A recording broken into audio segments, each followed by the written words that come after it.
हम लोग 36 express highway बना रहे हैं। मैं आपको एक ही उदाहरण बताता हूं कि हिमाचल प्रदेश में आप मनाली में जाएंगे और मनाली से एक रोहतांग पास है, वहां जाने के लिए 3.5 घंटे लगते थे, अब 8 मिनट में बाहर निकलते हैं, 8 मिनट्स। अब वहां से निकलने के बाद हम लद्दाख और लेह के तरफ आते हैं तो हम 5 टनल बना रहे, रोड अच्छा बना रहे, काफी काम हुआ है।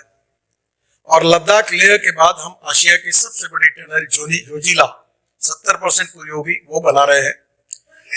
फिर उसके बाद झेड़मोर टनल है जो करीब 95% पूरी हुई, जल्दी इसका इनॉग्रेशन होगा। हम श्रीनगर आएंगे और श्रीनगर से जम्मू जाने के लिए 10 घंटे लगते थे, अब 3-3.5 घंटे में हो जाएगा। हम 18 टनल बना रहे हैं, 17 बन गई।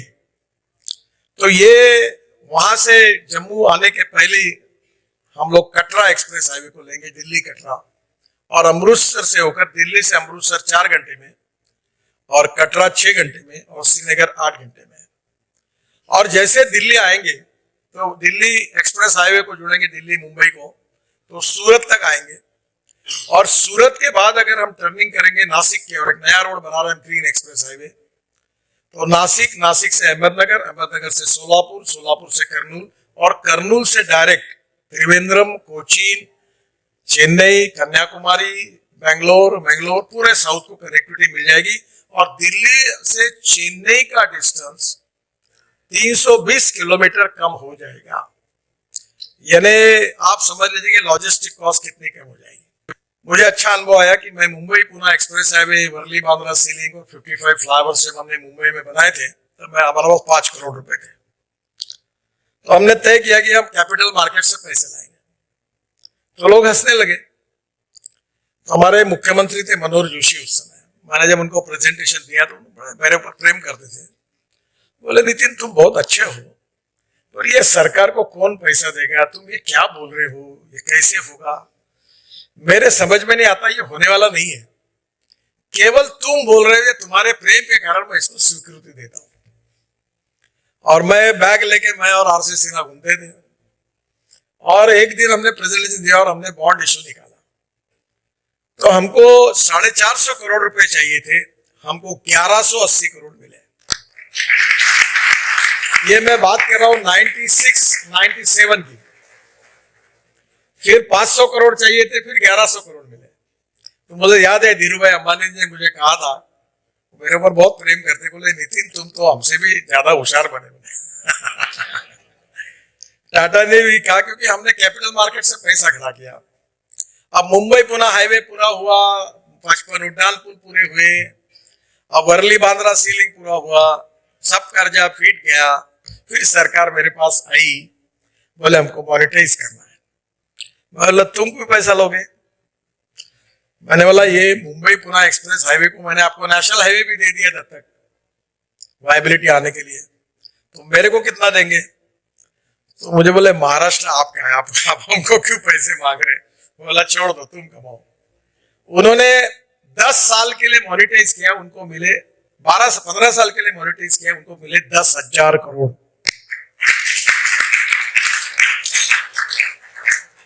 अब मैं इनवीट मॉडल में जब कैपिटल मार्केट में गया तो भी सब लोग थे, कोई पैसा नहीं देगा, ऐसा कैसा होगा। 7 दिन का टाइम था, और मेरे डायरी में हमारे मेंबर फाइनेंस सर 7 दिन के बाद वो क्लोज करना पड़ता है, वो डेट आप दे दो, वो समय दे दो, और हमको स्टॉक एक्सचेंज में ये करना है। और हमारे जब हम लोग ये स्टॉक एक्सचेंज में हमने लॉन्च किया तो वो 7 टाइम्स 7 घंटे में पहले दिन ओवर सब्सक्राइब हुआ। मुझे दौड़ते हुए आना पड़ा और पैसा मिल गया। पहली बात, टेक्नोलॉजी की कमी नहीं, पैसे की कमी नहीं, एप्रोप्रिएट विजन के साथ हर फील्ड में ये योजना अगर बन जाएगी तो ग्रोथ रेट बढ़ेगी, सुपर इकोनॉमिक पावर हम बनेंगे, एम्प्लॉयमेंट क्रिएट होगी, वेल्थ क्रिएट होगी, ग्रोथ रेट बढ़ेगा। और मैं आपको एक अनुरोध करूंगा कि एग्रीकल्चर में ग्रोथ रेट बढ़ाने की ज्यादा आवश्यकता है, और इसलिए ऐसे अनेक फील्ड है।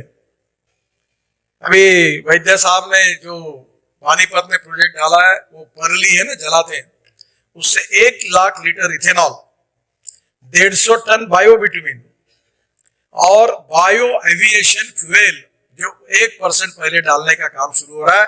हवाई जहाज भी अब बायो एविएशन फ्यूल पे चलेंगे। तो आप देखो कितना बड़ा इंपोर्ट बच जाएगा। अभी बिटुमिन में 80 लाख टन बिटुमिन लगता है, 50 लाख टन इंडियन रिफाइनरी तैयार करती है और 30 से 40 लाख टन इंपोर्ट होता है। अगर ये परली जलाने के बजाय अगर ये बिटुमिन बन जाएगा, वो भी टेक्नोलॉजी आ गई, तो 40 लाख टन अगर बिटुमिन इंडिया में किसान बनाएगा तो किसान अन्नदाता, ऊर्जादाता, बिटुमिन दाता, हवाई ईंधन दाता अगर बनेगा तो किसान आत्महत्या क्यों करेगा? एग्रीकल्चर ग्रोथ रेट तो बढ़ने ही वाला है।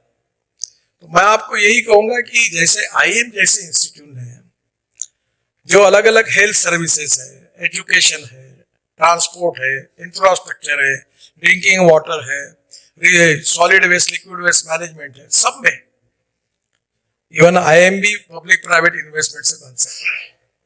सरकार का कम से कम हस्तक्षेप करने से बहुत अच्छा होता है। जहां जहां सरकार का हस्तक्षेप ज्यादा होता है वहां नुकसान ही होता है। जिसका राजा व्यापारी उसकी जनता भिखारी।